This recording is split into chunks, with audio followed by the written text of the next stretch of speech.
네, 안녕하세요. 마케팅의 본질 이야기하는 곽 팀장입니다. 자, 오늘 이야기할 주제는 마케팅을 꾸준히 하는데도 불구하고 제대로 된 효과를 보지 못하는 브랜드들을 위해서 그동안 저의 경험을 토대로 한번 이야기를 해보려고 합니다.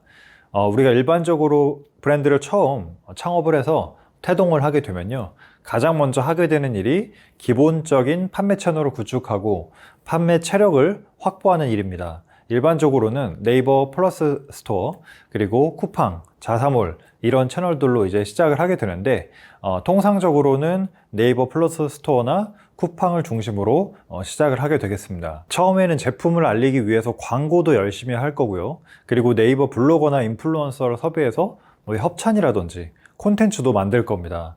그리고 카페라든지 커뮤니티처럼 많은 사람들이 모여있는 곳에서 체험단이나 이런 고객 경험을 제공해 주기도 할 것입니다. 바로 이러한 단계를 우리가 마케팅의 초기 스테이지 단계다 라고 할 수가 있겠는데요. 그런데 제가 다양한 브랜드의 마케팅과 컨설팅을 운영을 해보니 사실 이 초기 스테이지 단계에서 다음 단계로 넘어가지 못하는 비중이 확률상 50에서 70% 정도는 되는 것 같습니다. 아주 높죠.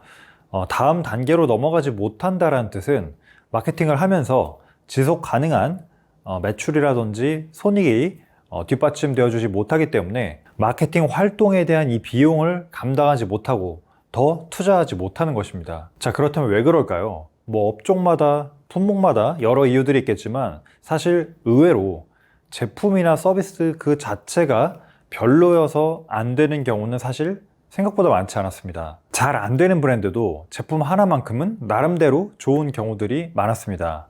그런데 이 공통적으로 안 되는 브랜드들의 특성을 살펴보니 몇 가지 공통점을 찾을 수가 있었는데요. 자, 첫 번째, 우리의 이 좋은 제품과 유사한 수준의 경쟁력을 가진 제품들이 이미 시장에 많이 나와 있는 경우들이 많았습니다. 한마디로 제품의 품질이라는 어떤 절대적인 기준에 미달해서가 아니라 우리도 우수하지만 이미 우수한 다른 제품들도 시장에 많이 나와 있기 때문에 이 시장 상황에 대한 타이밍에 대한 부분이 가장 컸습니다. 제조를 기반으로 한 사업과 유통을 기반으로 한 사업에서 한동안은 우리가 정보 비대칭성이 굉장히 높았기 때문에 중국 구매 대행이라든지 이런 식으로 유통을 중심으로 좋은 제품을 소싱해왔던 판매자들이 한때 재미를 이제 본 그런 시기가 분명히 있었습니다. 하지만 지금은 제조에 대한 진입 장벽도 예전보다 낮아졌고, 그리고 유통에 대한 산업도 사실은 알리나 테무와 같이 일반 소비자들이 쉽게 직구할 수 있는 시장이 열리면서 정보 비대칭성이 낮아졌습니다. 따라서 내가 판매하고자 하는 제품이 이미 네이버나 쿠팡에 많이 있다면, 그리고 그조차도 기존 제품과 다른 차별점이나 더 나은 점이 없다라고 하면 사실 소비자 관점에서는 굳이 새로운 브랜드의 제품으로 모험을 하기보다 기존에 판매가 많이 되고 리뷰가 있는 제품을 선택할 것입니다. 따라서 첫 번째 원인은 시장에서 꼭 필요로 하지 않는 제품을 별다른 시장 조사 없이 판매자의 의지로 판매하고자 했었던 그런 상황이 가장 많았던 것 같습니다. 또 가격 문제도 있습니다. 마케팅에서 포피 중에 가격이 한 축을 차지할 정도로 아주 중요한 마케팅의 개념이 되겠는데요. 사실은 가격을 정하는 것은 판매자의 권한이자 마음이지만 사실 그것을 구매하는 것도 어찌 보면 소비자의 선택이라고 할 수 있습니다. 가격 이슈는 크게 두 가지로 나눠볼 수 있을 것 같은데요. 첫 번째로는 제품도 괜찮고 시장 상황도 괜찮지만 제품 가격이 다소 높게 책정되어 있어서 일반적인 소비자의 구매 저항에 부딪혀서 구매가 안 되는 그런 경우가 있을 수 있겠고요.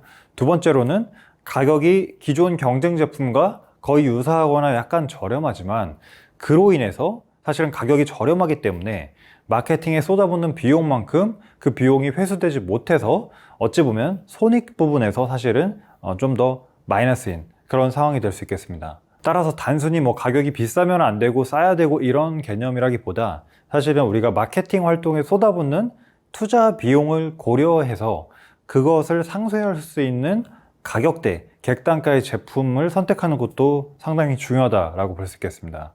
제가 항상 가격이 비싸다라고 말씀을 드리면 판매자분들께서 하는 이야기가 이 제품은 그만한 값어치가 있습니다 라는 이야기를 합니다. 그런데 다시 한번 말씀드리지만 여기서 이 값어치를 결정하는 기준은 제품이나 서비스의 품질이나 우수성이 아니라 어디까지나 지극히 이 제품을 구매하는 소비자의 관점에서 이미 시장에 형성되어 있는 경쟁 환경 그리고 가격에 근거하므로 아무리 좋은 제품도 가격 경쟁력이 없다면 사실 설득을 하는 데 있어서는 마케팅적으로 무의미하다고 볼 수 있겠습니다. 그렇다면 무조건 남들하고 비슷하거나 더 싸게 팔아야 되냐? 그건 아닙니다. 앞에서도 살펴봤듯이 우리 제품만의 더 차별적인 소구점이 있다고 하면 얼마든지 더 유리한 가격으로 판매가 가능하겠습니다. 자, 세 번째로는 악순환이 시작되기 시작하는 이 단기적 프로모션과 고객의 구매 여정 시나리오의 부재 때문이기도 합니다. 사실 우리가 제품을 론칭했는데 판매가 안 된다면 여러분들 어떻게 하실 건가요? 가장 쉽게 할 수 있는 행동이 바로 가격 할인입니다. 세일이죠. 그런데 이 세일을 하게 되면 사실은 고객이 처음에는 구매를 하게 됩니다. 그런데 이 고객이 구매를 한 동기 자체가 원래는 안 팔리던 제품을 세일을 해서 팔리기 시작했다면 사실은 고객은 가격 때문에 구매했을 가능성이 높습니다. 따라서 가격을 다시 원상복구 시켰거나 할인율을 줄였을 때 고객은 이 가격이 올랐다 혹은 더 손해본다라는 인식 때문에 다시 팔리지 않는 원래 그 상태로 되돌아가게 되는 것입니다. 그래서 브랜드에선 다시 제품이 판매되지 않는 상황을 직면하게 되고요. 이를 타개하고자 세일을 더 자주 더 큰 폭으로 진행을 하게 되는 것입니다.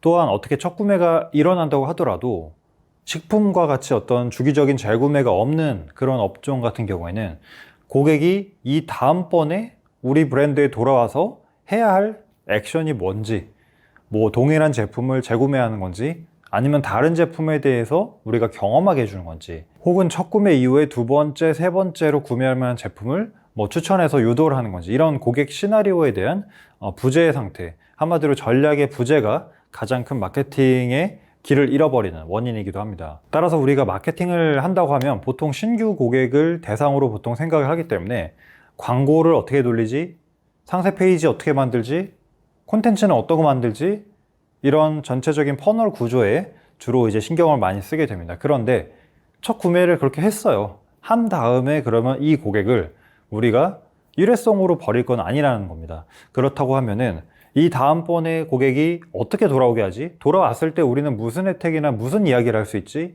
에 대한 고객 구매 여정 시나리오에 대해서 미리 정립이 된 상태로 마케팅을 하는 게 필요하다는 겁니다. 특히나 이제 신규 고객을 지속적으로 우리가 모객하기 현재 어려운 그런 마케팅 상황에 놓여졌기 때문에 기존에 획득한 고객을 꾸준히 오랫동안 이끌어가고 유지하고 잃어버리지 않는 과정이 앞으로 보다 더 중요해진다 이렇게 볼 수 있겠습니다. 네, 그래서 오늘은 마케팅을 진행하면서 효과가 없는 브랜드들은 어떤 이유 때문에 그럴까라는 주제로 저의 경험을 토대로 세 가지 정도 요인을 다뤄봤습니다. 오늘 준비한 영상은 여기까지고요. 전 다음 영상으로 다시 인사드리겠습니다. 여러분 고맙습니다.